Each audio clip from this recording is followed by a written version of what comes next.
No preamble this time. I realize that I'll need something to talk about if I get stuck on a boss.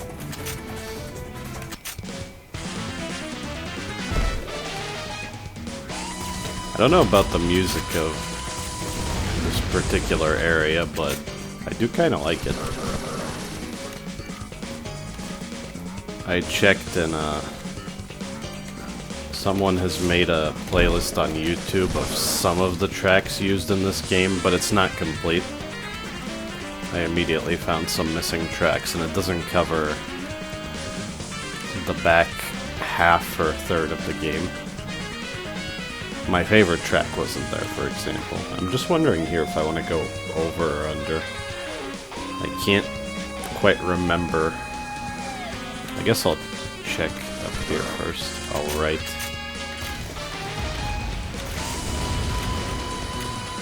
I think that's what you have to do to avoid that.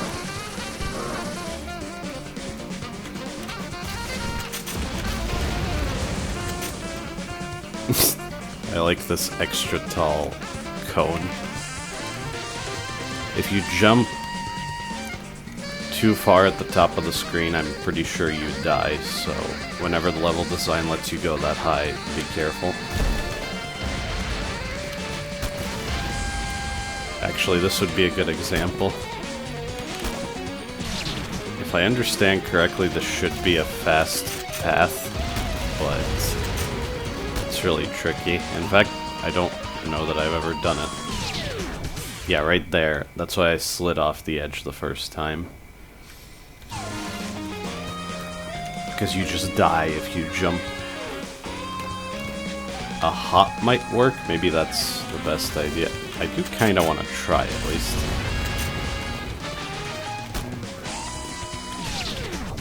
Ooh, maybe. Maybe.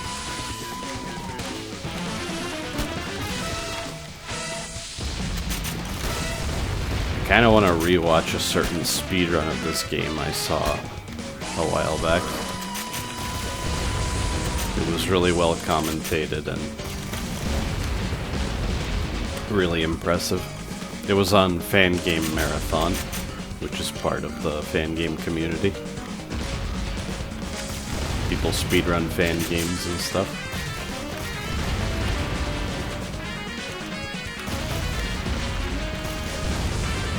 It's like AGDQ, except I'm much more interested in it.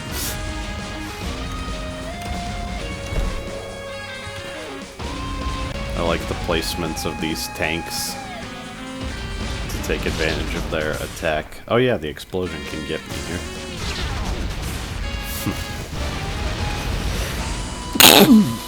Damn it. Excuse me. That happened fast. Couldn't mute myself in time.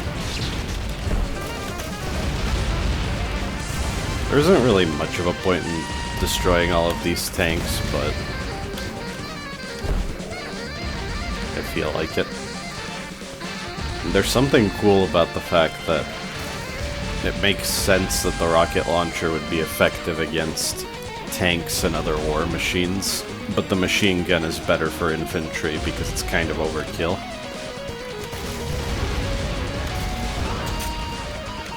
Even in a fan game like this,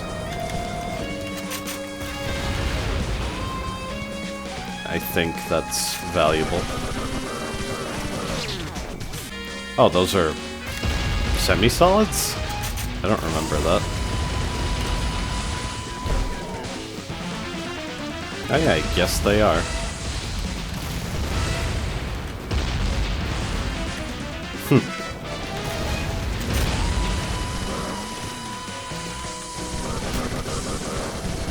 When I was talking about my history with fan games, I completely forgot to mention. That's the end, by the way. I did, with some high school friends, play I Wanna Be the Boshi. And only now do I know that Solgren, in large part, made that game to mess with one of his friends. It was specifically targeted at his friend, and I believe That's where the name Boshi comes from.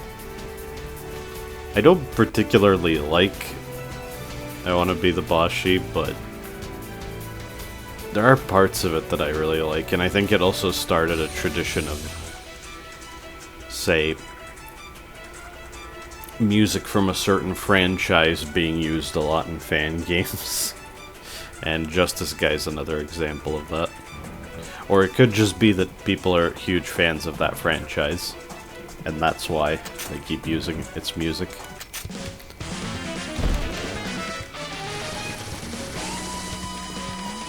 This is a really fun level. I just like train scenes.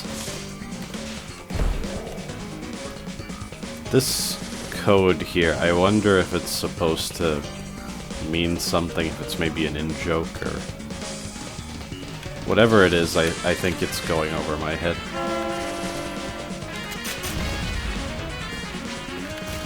And crabs out of nowhere. The crabs also have armor, and that also makes sense.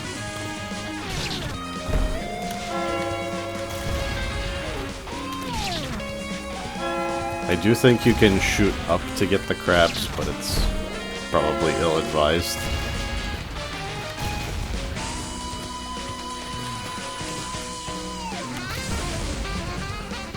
This smoke will kill you, but it's easy to just stand on top of the emitters. I think there were more crabs here, but I can't quite remember where they are. Oh, actually, never mind. I'm wrong.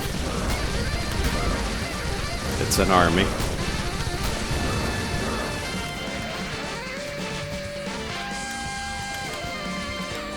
In instances like that, the enemies that show up are immediately alert, so you can shoot at them and vice versa from a much larger distance. And here I know ahead of time that I want to duck into here. You could react to that, but it'll probably get you the first time.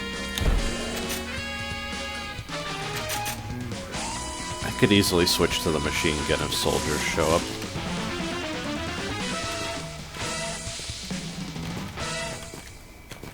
Nothing much to say here. Oh, right.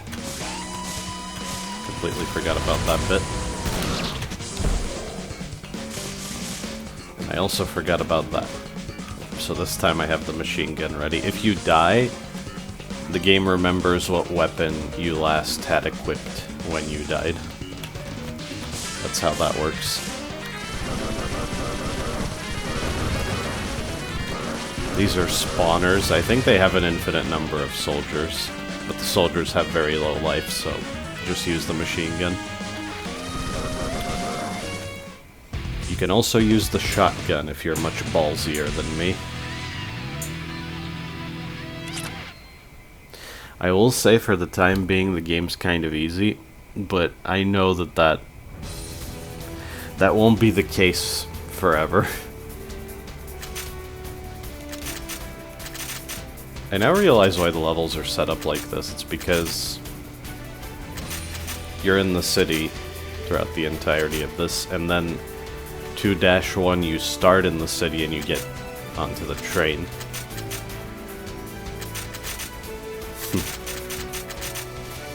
And that's why you travel a larger distance on the map over the course of the next 2 levels. Everything seems thought out.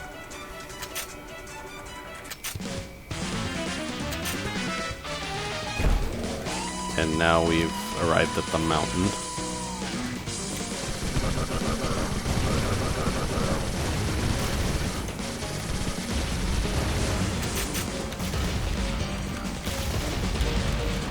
There's an interesting consequence to the...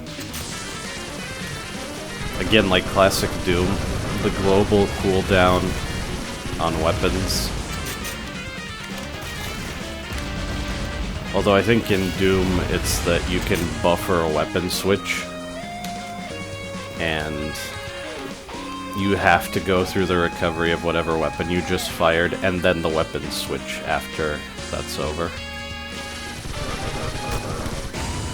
But regardless, it plays out very similarly. And it's neat that I find myself using suboptimal weapons against some enemies just because switching would either activate a cooldown or I have to wait for the cooldown anyway. So by the time it's up, I could just fire another rocket or another shotgun shot.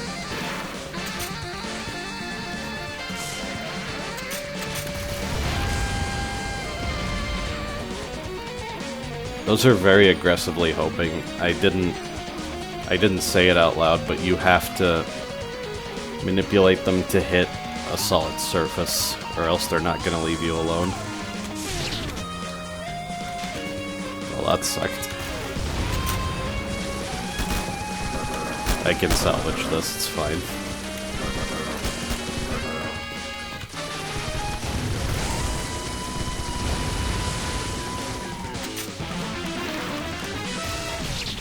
Huh. I don't entirely understand how the terrain works there.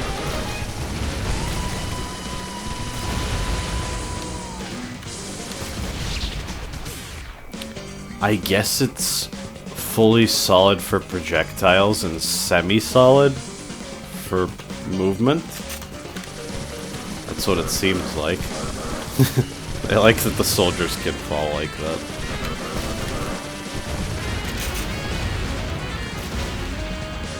Yeah, so if I wanted to... Oh, but it's also not... That's right. You also have to alert the enemy before you can shoot it.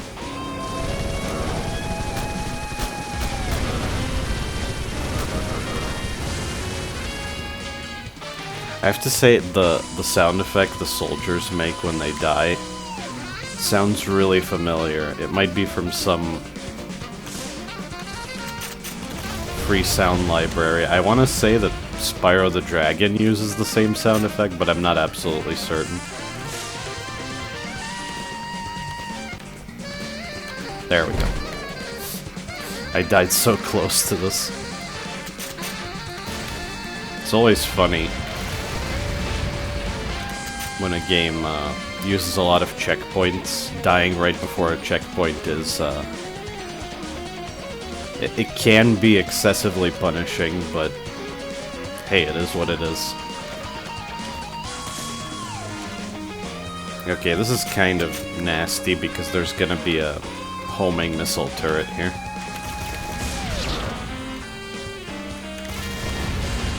I don't have a great way of dealing with this. I think I tried to take it out immediately and then somehow dodge the rocket in midair. I think that's what you're supposed to do. Or you can shoot it right when it wakes up, before it can fire. I don't think I can get that down consistently. Okay, that was the hardest part of this level, so I think this should go well. This is kind of tricky.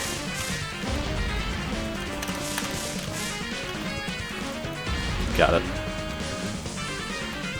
I struggled with this series of jumps a lot, just because I'm bad at fan games in general. I either missed a jump refresher, or used up one too many jumps, didn't go far enough, didn't go high enough. But it's nice to feel the improvement now. By comparison. Oh yeah, I want the rocket launcher here.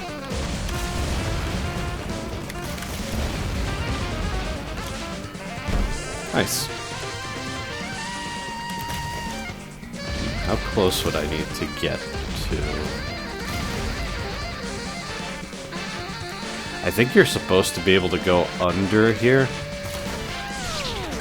Or at least it might be possible, but I think going over is better. Yeah.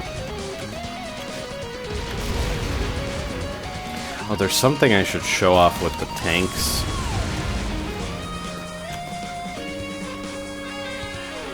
I think I could restart here and then backtrack to do it.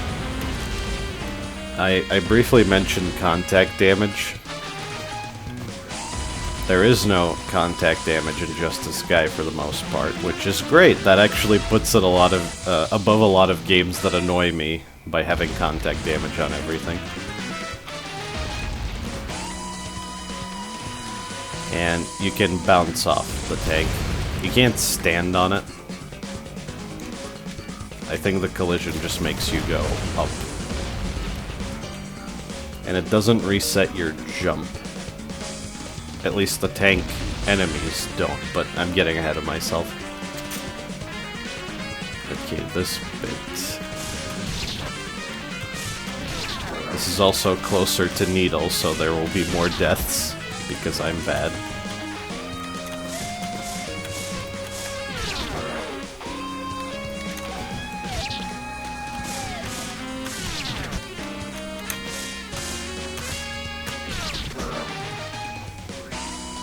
Right. I'm not thinking about my jumps correctly.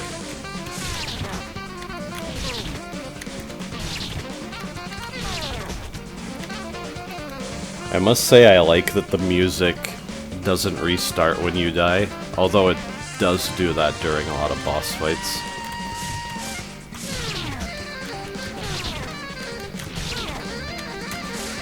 You can see how hearing the first few notes of a track would get really annoying.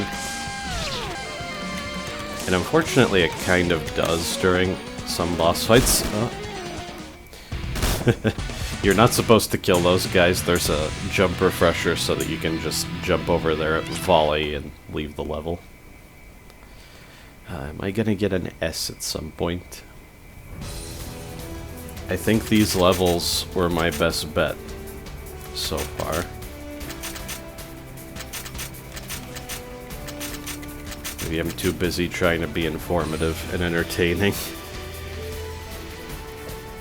About bosses. Well, first of all, this is the next one. Sir Machina piloting Zekevard. I think that's how you say that. Sounds German. The boss portraits showing you the pilot of whatever war machine you're fighting. I'm pretty sure that's a reference to Pro Gear, which is a Danmaku shoot-'em-up published by Capcom. It's a really cool game. I gotta play it. And actually, this music is from Pro Gear, so it's pretty much guaranteed that that's what they're going for. Yeah, the portrait setting is just do boss portraits appear. If you set it to always, then they're always gonna appear. But after I die enough times, the portrait will stop showing up, which is the default behavior.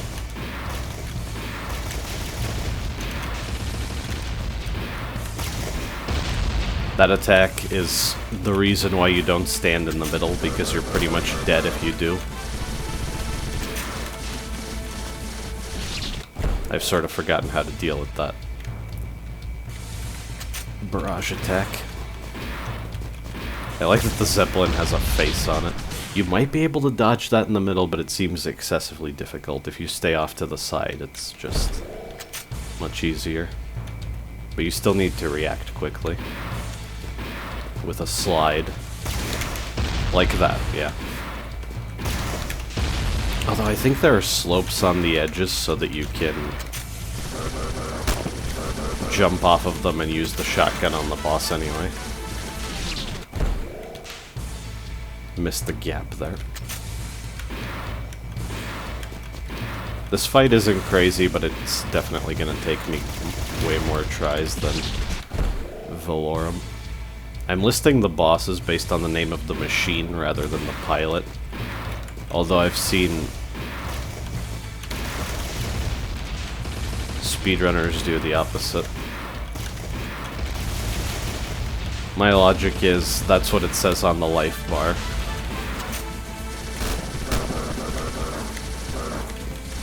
And the machine is what you're fighting, not the pilot himself. I do like all the birds in the intro, that's a nice touch.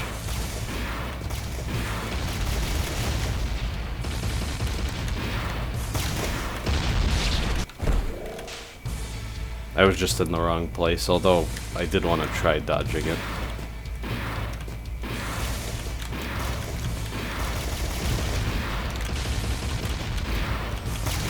You don't want to jump all the time, or if you think it puts you in more danger,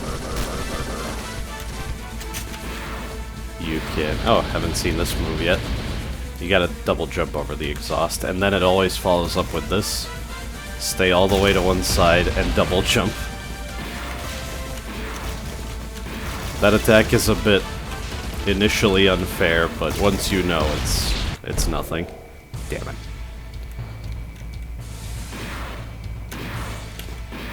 I think my plan moving forward is, if I run out of things to say, I'll end the video there, and if I haven't beaten the boss yet, I'll just start the next video with a successful clear. Or a clear. You can't clear a boss fight unsuccessfully. It's a bit paradoxical, what am I saying? And that is symmetrical, so you can do the same thing on both sides, and it's fine. Damn it. Interestingly, if you die, tracking projectiles tend to disappear. I think it's just because when they have no target, they can't do anything. So instead of continuing to travel in a straight line, they just terminate. That was silly. I got the one rocket that went back led me into the middle. That almost looks like the boss is being smart, but I know that's not what's going on.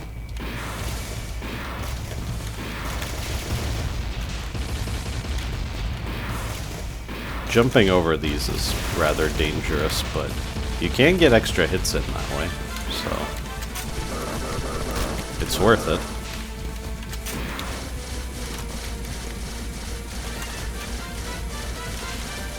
Ah, there we go.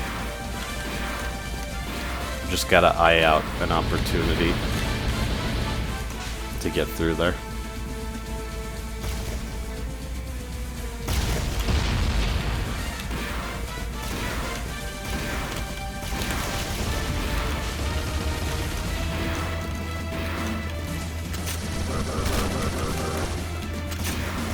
And this boss also has a desperation move, which is this.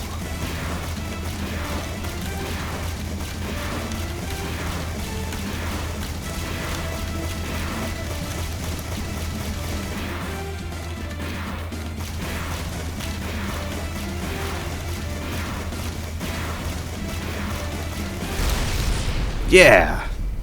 I was hoping I wouldn't die to that.